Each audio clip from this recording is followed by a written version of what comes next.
Okey, Assalamualaikum. Nama saya adalah Cikgu Nur Amira binti Azmi. Saya bersekolah di SMK Syed Hassan. Alhamdulillah, tahun ini adalah tahun ke-8 saya bersekolah di situ. Okey, pada hari ini insya-Allah kita akan membincangkan tentang kapsul sejarah tentang format SPM KSSM Kertas 2 bahagian A. Okey, saya teruskan kepada slide kita. Okey, sebelum kita bermula, saya sertakan rujukan rasmi kita iaitu buku teks sejarah. Okey, ini buku teks tingkatan 4 dan ini buku teks tingkatan 5. Okey, so kita kena ubah perspektif kita, terutamanya budak-budak kena ubah perspektif itu kerana jika dulu buku teks kita tingkatan 4 dengan 5 tu orang kata okey, kalau nak tidur je baca buku sejarah. Okey, so tak mau dah macam tu sebab buku teks sejarah tahun ni KSSM ni insya-Allah dia sangatlah berinformasi, sangatlah lengkap, sangatlah cantik bagi saya. Bagi saya sangat cantik sebab dia banyak berwarna-warni, dilengkapi dengan lamawet-lamawet yang kita boleh guna melalui scanner tu kan. Seterusnya ada lagi beberapa soalan kebat, soalan latihan, soalan berkumpulan. So buku teks sejarah kita kena guna sebagai rujukan utama. Okey. Seterusnya untuk guru-guru, janganlah lupa menggunakan DSKP kita, Dokumen Standard Kurikulum dan Pentaksiran. Okey, kerana dalam ni terdapat semua huraian tentang apa yang kita perlu capai dalam PDP kita. Okey. Saya pergi kepada objektif. Okey, insya-Allah pada hari ini kita akan membincangkan 2 soalan bahagian A iaitu respon terhad. Bahagian A, okey, kawan saya yang terdahulu, Cikgu Nur Sakinah dah membentangkan apakah itu bahagian A, apakah itu bahagian B. Okey, Cikgu Nur Sakinah fokusnya kepada bahagian A iaitu bahagian awal-awal. Okey, dia telah menerangkan berapa markah, berapa masa menjawab, apakah konstruk dalam tu. Okey, jadi bila sampai hari ini saya akan membawa lanjutan yang diajar oleh Cikgu Sakinah, iaitu saya akan membincangkan 2 soalan bahagian A. Okey, bahagian A dulu kita kenali dia sebagai respon terhad. Okey, kini kita akan sebut dia sebagai dulu bahagian A kita kenali dia sebagai soalan struktur. Okey, kini kita akan sebut dia sebagai respon terhad. Okey, insya-Allah hari ini kita akan bincang satu soalan tingkatan 4, satu soalan tingkatan 5. Seterusnya, hari ini saya akan menghuraikan macam mana bentuk soalan respon terhad ini. Okey, iaitu dalam bahagian kertas 2 di bahagian A. Dan saya juga akan menghuraikan bagaimanakah kaedah penskoran secara analitikal dan secara holistik. Okey, cikgu-cikgu yang sedia maklum, cara-cara sebelum ni kita memang dah lalui cara analitikal ni. So, hari ini saya akan menekankan kepada kaedah holistik, insya-Allah. Okey.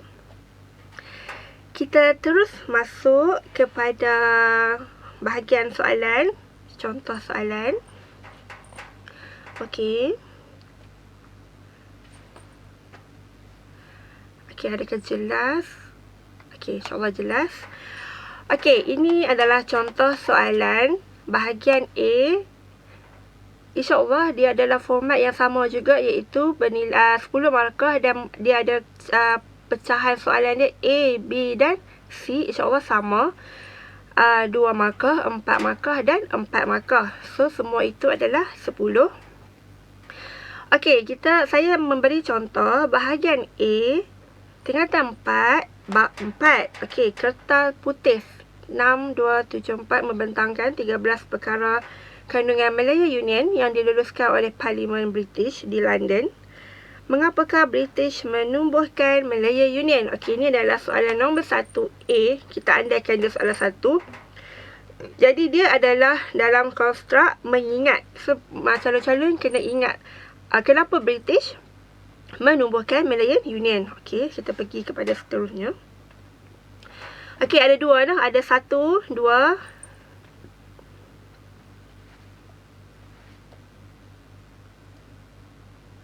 Okey, ini adalah cara menjawab. Cara menjawab yang dicadangkan oleh saya. Okey. Okay, macam ni. Okey, bila saya mengajar, saya galakkan calon-calon saya ataupun murid-murid saya supaya mengambil pangkal ayat di atas tu. Okey, contohnya, walaupun itu adalah soalan bergaris ataupun struktur yang di mana kita tak perlu membuat ayat, tetapi saya memang sentiasa suruh perlu ambil di pangkal ayat. Okey, contohnya British menumbuhkan Malayan Union. Okey, jadi tambah kata hubung kerana ingin melincingkan sistem pentadbiran. Okey, ini adalah jawapan dalam buku teks lah. Jadi biasakan calon kita, sebab selagi mana macam dia pun selalu lupa. Okay, tak apa, kita biasakan ambil kepala ayat. Kenapa? Sebab kita galakkan mereka jawab ayat yang lengkap. Okey, tetapi kalau mereka nak jawab kerana terus pun boleh, tetapi saya galakkan tolong tulis ayat yang lengkap daripada perkataan nombor 1 tu, British menumbuhkan Malayan Union, ambil pada soalan dan letak kata hubung dan jawapan. Okey, jadi yang kedua pun ulang langkah yang sama, ambil daripada awal dan juga jawapan. Okey, yang ni adalah secara analitikal lah, kerana cikgu-cikgu akan calling mengikut peraturan pemarkahan, sama ada mungkin F1, F2. Okey, jika cikgu-cikgu nampak, saya letakkan satu lagi jawapan tambahan. Okey, dia macam ni. Calon boleh jika hendak menambah bilangan jawapan. Okey, contohnya A, jawapan yang perlu dijawab adalah 2, A1A, A1 dan A2.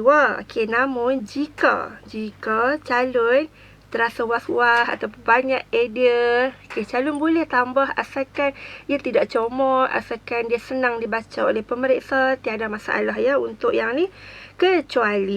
Kecuali jika soalan itu, soalan bahagian A menanyakan tentang nama negara ke nama tamadun X dan Y. Okey, yang tu jawapannya adalah 2 sahaja, tidak boleh buat lagi, tambah lagi X, Y. Tak boleh yang tu.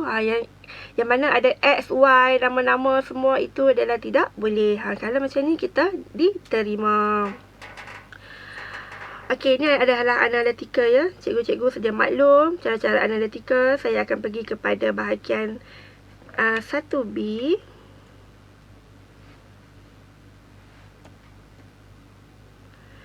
Okey, 1B. Okey, cikgu-cikgu boleh rujuk muka surat 97 dalam buku teks tingkatan 4. Okey, ini adalah jelaskan perubahan. Jadi masih lagi soalan fakta lah ya. Saya sebut ini ada 2 lah. Kita ada 2 soalan fakta dan soalan kebat. Ini adalah soalan fakta di mana ia ada dalam buku teks.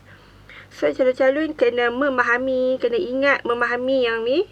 Okey, kena memahami apakah perubahan yang terdapat di tanah Melayu selepas penubuhan Malayan Union. Okey, so kita boleh pergi kepada jawapan. Okey, ini jawapan yang saya cadangkan. Okey, saya perbesar ya. Okey, diharapkan jelas. Okey, sama juga walaupun dia bukan soalan esei, saya tetap menyuruh tolong ambil daripada soalan. Pangkal ayat tu tolong ambil. Okey, kita ambil daripada perubahan di tanah Melayu selepas penubuhan Malayan Union. Okey, itu adalah daripada soalan. Yang ni dah sedia maklum. Cikgu-cikgu dah sedia maklum macam ni cara menjawab analitika. Okey, cara nak jawab struktur ataupun esei, seeloknya kita ambil. Jangan biarkan dia punya ayat tergantung terus masuk kerana tak elok. Jadi ayat tu dia tidak lengkap. So pembaca kita kena bagi apa?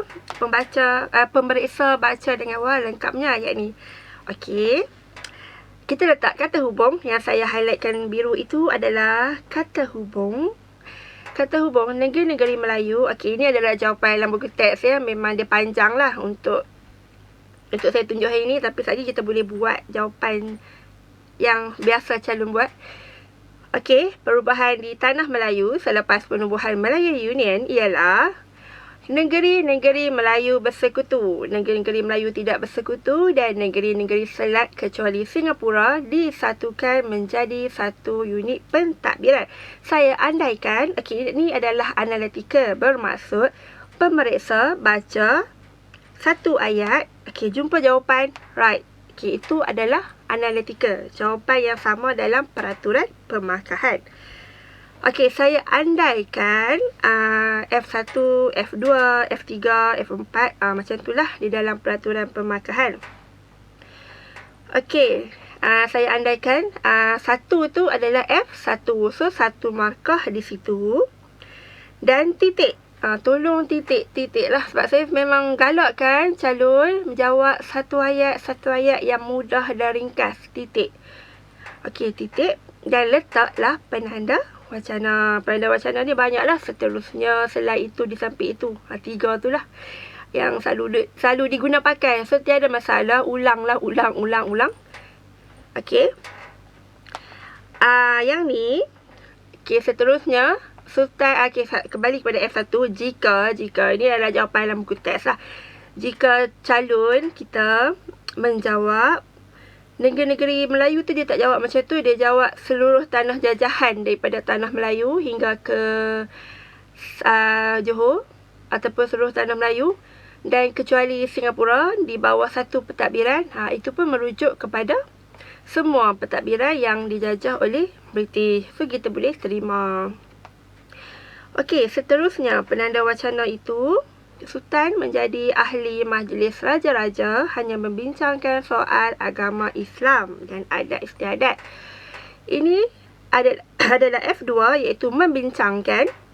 Maksudnya Sultan itu dia punya peranan adalah membincangkan soal agama. Okey, dekat sini cikgu-cikgu sekalian, bolehlah kalau jika calon menjawab Sultan bertugas sebagai bidang membincangkan soal agama dan adat. So kita boleh terima walaupun dia tak ada lah tu menjadi majlis raja-raja tu.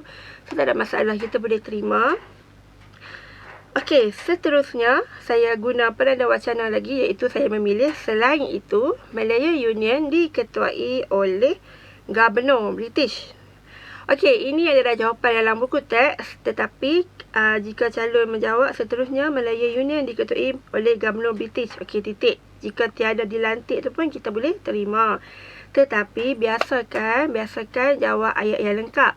Okey, dekat sini adalah perlu kita biasakan calon jawab ayat yang lengkap. Contoh, sebut balik Malaya Union. Okey, sebablah kita tengah berbincang tentang Malaya Union. Apakah perubahan dalam yang dilakukan selepas adanya Malaya Union? So, bagi ayat yang lengkap, sebut balik. Selain itu, Malaya Union diketuai. So, maksudnya kita berbincang tentang Malaya Union. Okey, so yang ni adalah 4 markah. So, 1, 2, 3, satu lagi markah. Selain itu, terdapat majlis eksekutif dan majlis perundangan Malaya Union yang dibentuk di bawah kawalan Pesuruhjaya Tinggi British. Okey, jadi adalah jawapan dalam buku teks. Kita boleh ambil dia punya coding dia adalah dekat majlis eksekutif. Ataupun calon boleh jawab selain itu terdapat majlis eksekutif. Titik. So itu pun akan diterima. Okey, lagi satu, walaupun dia 4 markah, cikgu-cikgu pun dah sedia maklum, kita boleh menjawab lebih daripada 4 markah. Tiada masalah. Kita jawab lagi. Okey, standby. Seterusnya menggunakan prinsip kewarganegaraan jus soli. Okey, so ini saya ulang kembali adalah kaedah analitika ataupun bahasa yang senangnya, cikgu baca satu isi jumpa terus tanda. Bermaksud cikgu tak perlu baca sampai dah perkataan jus soli. Tak perlu buat interpretasi lagi. Tak boleh buat Tak payah buat yang tanggapan lagi kat sini. Ataupun yang macam kaedah holistik tu. So, kita jumpa satu isi, kita tanda. Okey, so soalan analitikal ni ada juga F1, F2 dan ada juga huraian. Okey, saya akan tunjuk yang bahagian huraian ada juga. Okey, so kita akan pergi kepada yang kita tunggu-tunggu tu. Yang menjadi cabaran lah kepada murid-murid KSSM. Holistik sejarah tu macam mana kebat dia. Okey, ini soalannya. Saya besarkan. Sekiranya anda seorang pemimpin, bagaimanakah cara untuk memantapkan sistem pentadbiran negara? Okey, calon-calon apabila hendak menjawab soalan kebat, iaitu kemahiran berfikir aras tinggi, perlu, macam contoh soalan ini, sekiranya maksudnya anda nak mencipta idea, kalau saya seorang pemimpin, apa yang saya akan buat untuk memantapkan sistem pentadbiran. Jadi calon kena letakkan diri mereka sebagai pemimpin. Okey, saya akan hurai. Kita tunjuk dulu contoh apakah skor rubrik tu. Okey, sebelum saya jawab soalan tu, kita pergi kepada maksud apakah sebenarnya holistik ni. Okey, ini adalah sebenar-benarnya maksud holistik. Holistik adalah menyeluruh. Okey. Calon jawab secara menyeluruh, pemeriksa baca secara menyeluruh dan lengkap. Okey, so huraian calon perlulah lengkap dan matang dan perlu membuat inference. Ini yang benda yang kita kena tekankan kepada calon setelah dah jawab satu karangan, satu esei tu, kita lengkapkan dia dengan inference. Jadi, untuk pemeriksa tiada koding seperti tadi, F1, F2, semua tu tak ada. Pemeriksa perlu membaca daripada awal ayat murid sehingga ke akhir ayat dan membuat penilaian ataupun tanggapan. Calon ini berada di aras mana? Okey. Okey, kita pergi kepada next.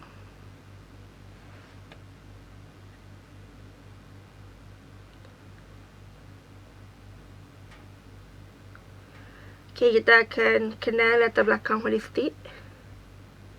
Ia mula diperkenalkan mulai tahun 2014, SPM 2014.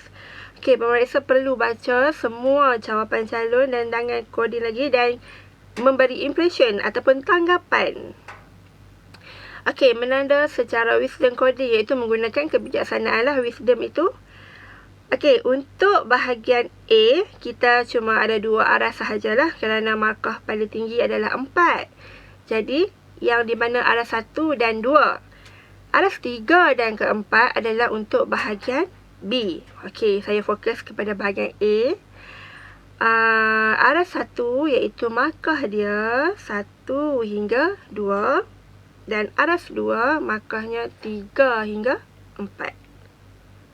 Okey, ini adalah holistik ya. Kita boleh kepada seterusnya.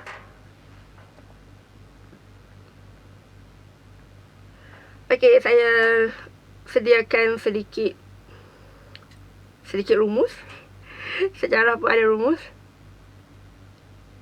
Okey, saya suruh murid saya, calon-calon saya hafal ini, kemahiran berfikir aras tinggi. Perlu ada isi, perlu ada huraian, perlu ada huraian lanjutan, perlu bagi contoh, perlu buat inference. Jadi 1, 2, 3, 4, 5 dalam satu perenggan. Saya ulang lagi sekali, cikgu-cikgu boleh salin ini. Cikgu-cikgu pun dah senang maklum dah pasal ini, tapi tak apa, kita salin lagi.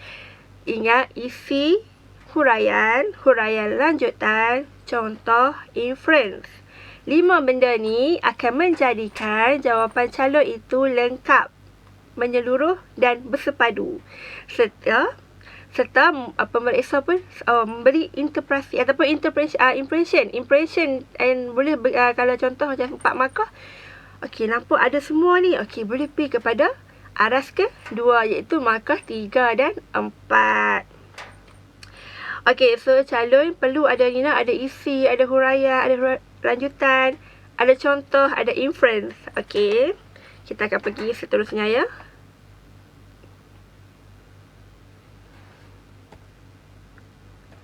Okey, ini adalah jawapan yang tadi. Saya akan besarkan untuk tuntunan cikgu-cikgu. Sekiranya anda seorang pemimpin, bagaimanakah cara untuk memantapkan sistem pentadbiran negara? Sama juga, tetap perlu ambil jawapan daripada ambil pangkal ayat. Sekiranya saya, sebab tadi dia kata sekiranya anda. Jadi sekiranya saya seorang pemimpin, cara saya lakukan untuk memantapkan sistem pentadbiran negara. Ini adalah 100% daripada soalan. Dan kita perlu letak kata hubung. Kata hubung ni banyaklah. Ikut yang berkaitan dengan soalan. Sama ada seperti ialah, adalah, kerana. Ikutlah nak ikut soalan tu tanya. Kalau tanya mengapa, so kena bagi sebab lah. Kerana kan. Okey, so ini adalah kata hubung yang adalah ialah. Okey. Kalau, kan saya cakap, kalau bahasa yang mudah lah. Kalau saya jadi pemimpin, apa yang saya akan buat? Okay, so calon kena letakkan diri mereka sebagai pemimpin. Okey, lagi satu. Untuk calon, okay, saya selalu tekankan dalam sejarah, terutamanya untuk kebat. Kebat ya, bukan fakta, kebat. Murid perlu yakin menyatakan dia punya pendapat. So, tak ada betul atau salah. Kalau pendapat dia kata dia nak pilih ahli jemaah menteri yang berkaliber, tak ada masalah. Dia boleh buat ayat tu dan hurai ayat tu bagi nampak lengkap. Bagi nampak yakin. So, untuk kebat ni adalah calon boleh jawab dengan yakin. Tak ada, jangan risau. Maksudnya macam salah lah. No, jangan risau pasal salah tu. Asalkan hurai tu bagi nampak lengkap. Ada huraian lanjutan, ada contoh, ada inference. So, bagi nampak lengkap ya. Okey, yang ni saya nak bawa cikgu-cikgu kepada saya tunjuk satu isi dulu ya. Baru kita nampak apa perbezaan yang selalu kita buat dulu, iaitu SPM 2020 yang last. Apa yang berbeza holistik kali ni. Okey, saya bagi satu isi dulu. Ialah memilih ahli jemaah menteri yang berkaliber dan kepimpinan. Ini adalah isi. Bermaksud pendapat kita, stand kita. Apa yang kita nak hurai lagi. Isi ni isi. Isi dia saya jadi pemimpin. Saya nak pilih ahli jemaah menteri yang mesti berkaliber dan kepimpinan. Okey, itu isi saya. Okey, jika dulu yang kita selalu buat dalam SPM 2020, selepas kita letak kepimpinan tu, kita tak hurai dah. Kita tak hurai. Mungkinlah ada setengah calon yang hurai, tetapi kebanyakan calon dia tak hurai dah. Kita pun dah dulu kita guna cara macam lain. Okay, kita tak hurai, kita terus pergi, kita boleh dapat markah. Contohnya dulu kita letak jemaah menteri, kita titik dan kita buat seterusnya. Meningkatkan bidang ekonomi. Kita terus masuk kepada isi yang baru. Okey, itu dulu kita boleh dapat lah markah. So, yang untuk holistik, tak boleh ya. Kita kena hurai bagaimana jemaah menteri yang berkaliber dan berkepimpinan itu. Okey, jadinya, okey, ini adalah contoh-contoh yang boleh digunakan untuk nak buat ayat huraian. Iaitu boleh tengok yang saya highlightkan warna hijau. Hal ini kerana. Okey, jadi cikgu-cikgu boleh aplikasikan perkataan hal ini kerana sebagai huraian. Maksudnya, kenapa memilih ahli jemaah menteri yang berkaliber? Hal ini kerana ia akan menentukan ketelusan dan kebijaksanaan dalam membuat keputusan. Okey, ini mungkin ayat aras yang tinggi lah untuk calon-calon kita. So, kita sesuaikan lah. Tapi yang penting kita ambil perkataan hal ini kerana membolehkan pemimpin membuat keputusan yang bijaksana. Ayat yang senang kan? Berbanding yang menunjukkan ketelusan semua tu. So, tak ada masalah sebab poin dia adalah dekat kebijaksanaan. So tak semestinya nak kena jawab ayat yang lengkap macam ni. Tetapi maksud saya tu tak payahlah kalau calon tu agak susah nak buat ayat yang panjang, menentukan ketelusan tu macam panjang, tak apa. Yang penting ambil perkataan hal ini kerana. Itu yang kita nak bagi nampak huraian. Hal ini kerana. Kalau ayat yang contoh yang senang, sebagai contoh, hal ini kerana pemimpin dapat membuat keputusan yang bijaksana. Titik. Maksud ayatnya lagi senang lah kan berbanding yang ni.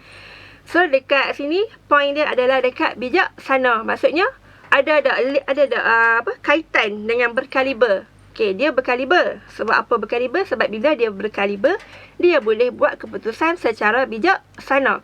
Okey.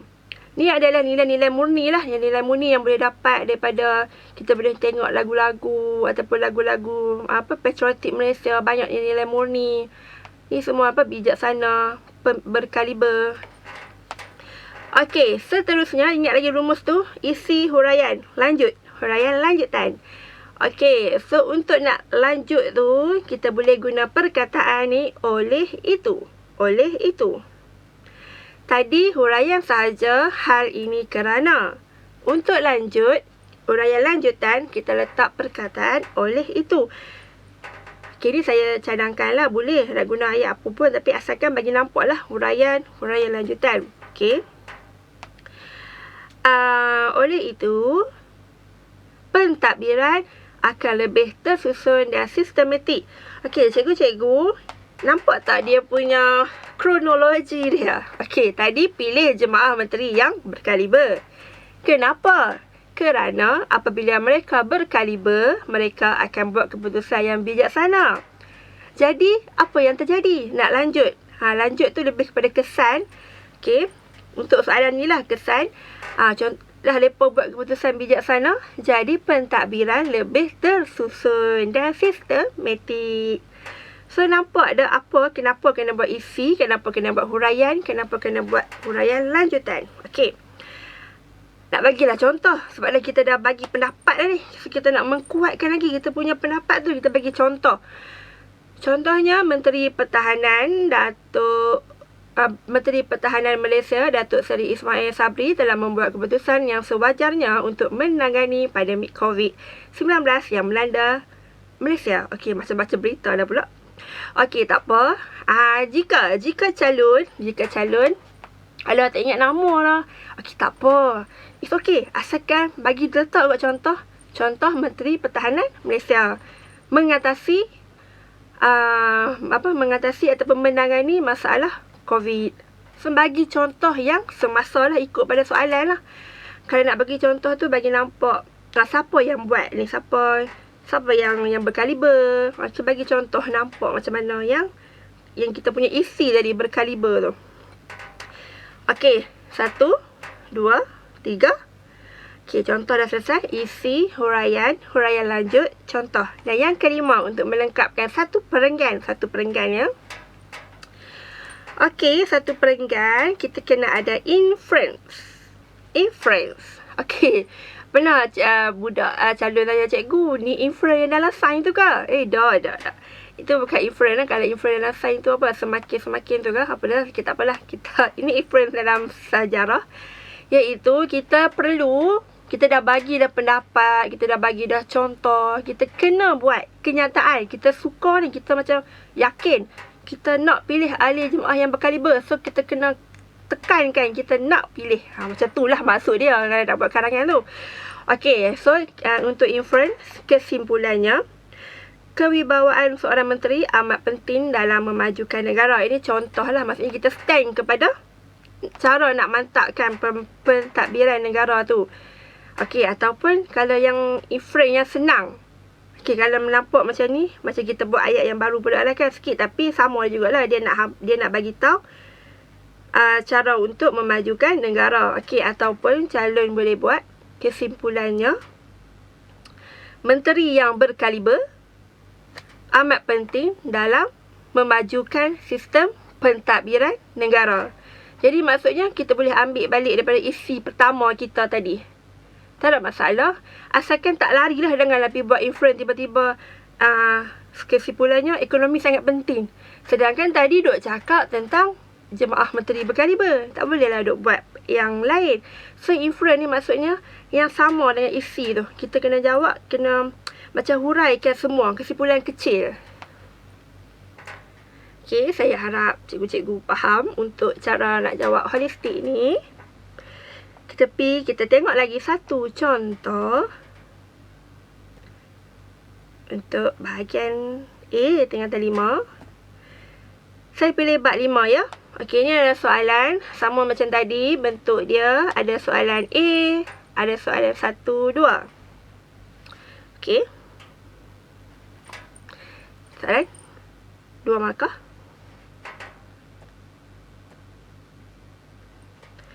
Okey, sama macam saya terang tadi.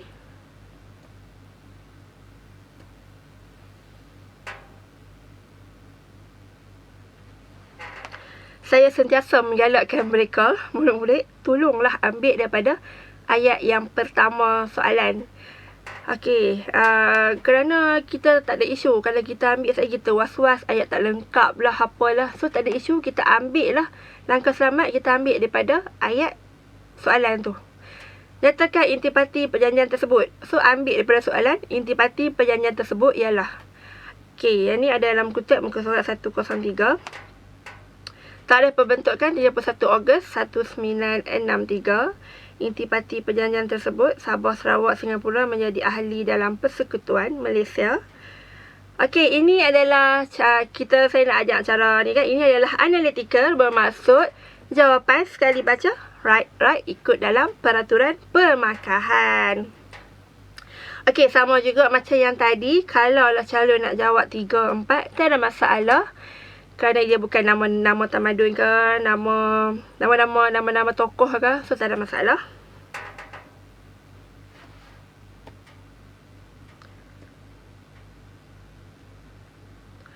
Kita pergi kepada B, analytical juga, fakta. Ini adalah soalannya. Jelaskan peristiwa peristiharaan Malaysia sehingga sehingga 16 September 1963. Okey, ni adalah soalan fakta ya, analytical. Analytical ni cikgu-cikgu sedia maklum dah, calon pun sedia maklum. Fakta lah, yang ni soalan fakta. Soalan yang kena rujuk, kena apa yang ada dalam buku teks. Okey, sama juga, ambil lah daripada soalan. Peristiwa peristiharaan Malaysia sehingga 16 September 1963 daripada soalan. So, letak kata hubung ialah. Okey, kata hubung ialah. Okey, ini saya andaikan lah. Saya andaikan peraturan permakahan itu mengatakan satu markah, itu F1 Kuala Lumpur. Okey, maksudnya mana-mana calon yang ada perkataan Kuala Lumpur, kita akan coding dia sebagai F1. Saya andaikan sebab tak ada kat sini peraturan permakahan. Okey, yang ini contoh. Dalam peraturan permakahan, tak semestinya dia hanya bagi F1, F2, F3 sahaja. Dia mungkin bagi F1, H1A, H1B, H1C. Ataupun contoh dia mungkin boleh bagi. Okey, so yang ni saya andaikan Kuala Lumpur sebagai isi, diadakan di Stadium Negara sebagai huraian kepada isi Kuala Lumpur. Titik. Yang di Pertuan Agong adalah huraian yang kedua, H1B. Membaca peristiharaan Malaysia yang disaksikan oleh tuanku Abdul Rahman, saya andaikan dia sebagai H1C. Okey, jadi ini adalah analytical. Maksudnya, cikgu baca, ada jawapan dekat peraturan permakahan, terus dapat markah. Okey, seterusnya. Okey, ni dah dapat 4 markah lah. Ni bermaksud sepatutnya calon tu dia jawab satu perenggan pun dia dah layak mendapat 4 markah. Tapi saya tunjuk lagi satu lah. Jika nak buat lagi satu pun boleh, tak ada masalah. Okey, seterusnya digunakan kata peranda wacana. Seterusnya di Sarawak, Datuk Abang Haji Opin mengangkat sumpah jawatan yang di Pertuan Negeri Sarawak. Okey, isi dia dekat Sarawak tadi adalah isi. Huraian dia dekat mengangkat sumpah. Okey, lepas tu dibacakan ikrar oleh Her Johari sebagai huraian yang kedua dan juga dianggotai Kabinet huraian yang ketiga. Okey, ini adalah soalan fakta ya. Soalan fakta bermaksud dalam buku teks calon kena menguasai konten lah, isi dia, supaya boleh jawab soalan-soalan fakta. Boleh kita pergi ke seterusnya, InsyaAllah. Holistik. Okey, sebelum saya terlupa, sebelum kita bincang tentang holistik ni, saya nak maklumkan kepada guru-guru sekalian yang kenapa kita kena rujuk di SKP. Kerana dalam tu, untuk kebat lah ya, untuk kebat, cikgu-cikgu boleh rujuk muka surat 10.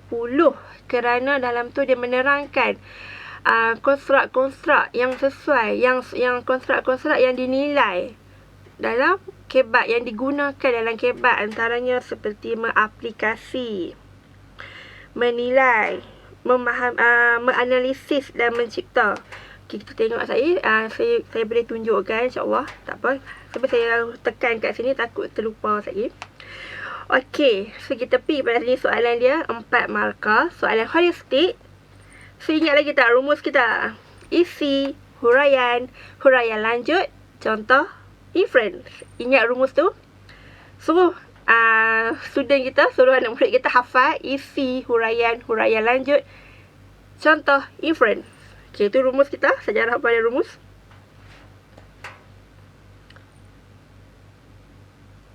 Okey, kita pergi kepada jawapan.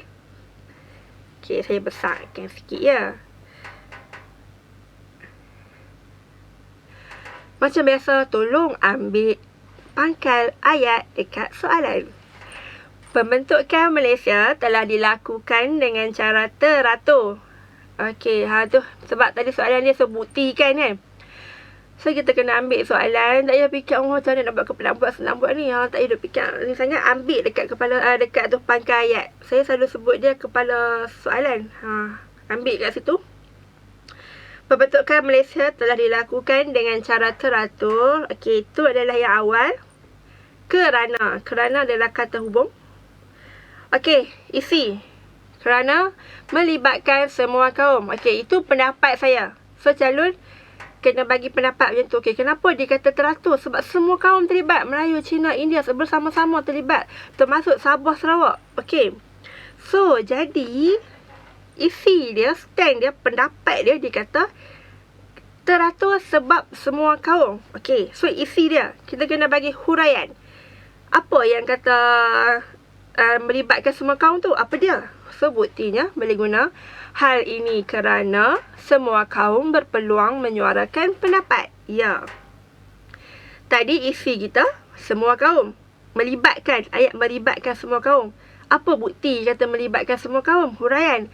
Kerana semua kaum tu berpendapat, berpeluang menyuarakan pendapat. Okey, jadi apa kesan dia bila dah semua orang boleh menyuarakan pendapat? Okey, lanjut. Huraian lanjutan. Oleh itu, dapat menjaga kepentingan bersama. Betul kenapa huruf B tu besar? Okey, so jadi apabila kita melibatkan semua kaum, okey, kita boleh, tadi dia kata huraian adalah berpeluang menyuarakan pendapat. So, hurai kepada semua kaum. Kesannya, semua orang boleh dapat menjaga kepentingan bersama. Okey. Jadi, kita bagi contoh. Apa ni contoh kepada tu? Apa ni yang melibatkan kaum? So, kita bagi contoh yang ada, yang telah berlaku di Malaysia, iaitu peruntukan kerusi parlimen. Kita tengok semua kaum ada dekat parlimen. Okey, jadi kita dah bagi isi, huraian, huraian lanjut, contoh. Kita kena bagi inference, kita punya pendapat, bagi tepat, yakin. Okey, kesimpulannya, pembentukan Malaysia telah dilakukan dengan cara yang teratur. Okey, ni nampak tak? Ni kaedah dia, ambil balik isi, ambil balik soalan dan isi nombor 1. Kesimpulannya, pembentukan Malaysia telah dilakukan dengan cara teratur kerana telah melibatkan semua kaum. Okey, ini adalah aras kedua, iaitu markah 3 dan 4.